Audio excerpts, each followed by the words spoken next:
आप सब मेरे मसीह बहन भाइयों को एक बार फिर से जय मसीह की। परमेश्वर के अनुग्रह दया से उसने हम सबको सही सलामत रखा ताकि हम दूसरे को फिर से देख सकें और परमेश्वर की उपस्थिति में उसके अनुग्रह को प्राप्त करके अपने जीवन को चला सकें। तो जो मेरा बहन भाई, मैं बेसिक बाइबल पढ़ता हूँ, जो मेरा बहन भाई मुझे फॉलो करेगा करीब 365 दिन में पूरी की पूरी बाइबल कंप्लीट कर लेगा।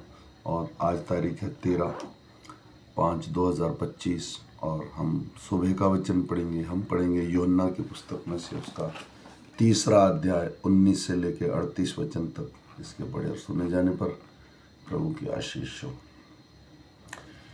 और दंड की आज्ञा का कारण यह है कि ज्योति जगत में आई और मनुष्यों ने अंधकार को ज्योति से अधिक प्रिय जाना, क्योंकि उनके काम बुरे थे।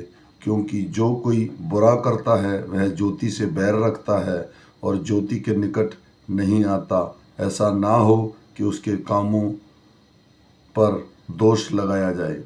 परंतु जो सत्य पर चलता है वह ज्योति के निकट आता है, ताकि उसके काम प्रकट हों और वह परमेश्वर की ओर से किए गए हैं। इसके बाद यीशु और उसके चेले यहूदिया देश में आए और वह वहाँ उनके साथ रहकर बपतिस्मा देने लगा। यूहन्ना भी शालोम के निकट एनोन में बपतिस्मा देता था, क्योंकि वहाँ बहुत जल था और लोग आकर बपतिस्मा लेते थे। यूहन्ना उस समय तक जेल खाने में नहीं डाला गया था। वहाँ यूहन्ना के चेले का किसी यहूदी के साथ शुद्ध के विषय में वाद विवाद हुआ और उन्होंने यूहन्ना के पास आकर उससे कहा, हे रब्बी, जो व्यक्ति यरदान के पार तेरे साथ था और जिसकी तूने गवाही दी है, देख वह बपतिस्मा देता है और सब उसके पास आते हैं।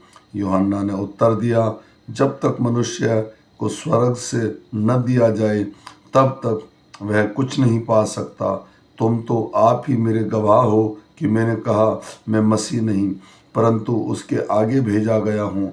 जिसकी दुल्हन है वही दूल्हा है, परंतु दूल्हे का मित्र जो खड़ा हुआ उसको सुनता है, दूल्हे के शब्द से बहुत हर्षित होता है।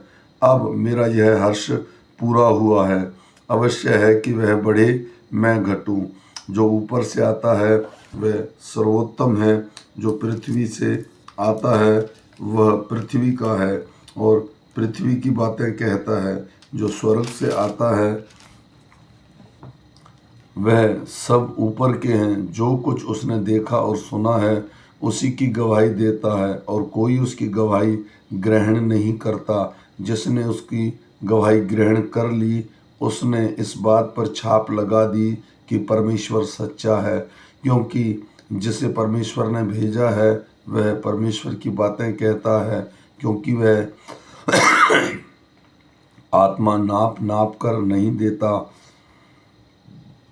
पिता पुत्र से प्रेम रखता है और उसने सब वस्तुएं उसके हाथ में दे दी हैं। जो पुत्र पर विश्वास करता है अनंत जीवन उसी का है, परंतु जो पुत्र को नहीं मानता वह जीवन को नहीं देखेगा, परंतु परमेश्वर का क्रोध उस पर रहता है। आमीन।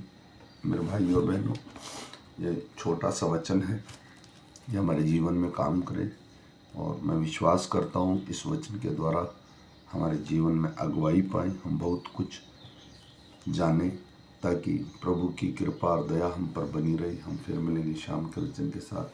तब तक परमेश्वर का अनुग्रह दया और कृपा हम पर और हमारे परिवारों पर अब से लेकर अनंत काल तक बनी रहे। सबको जय मसीह। आमीन।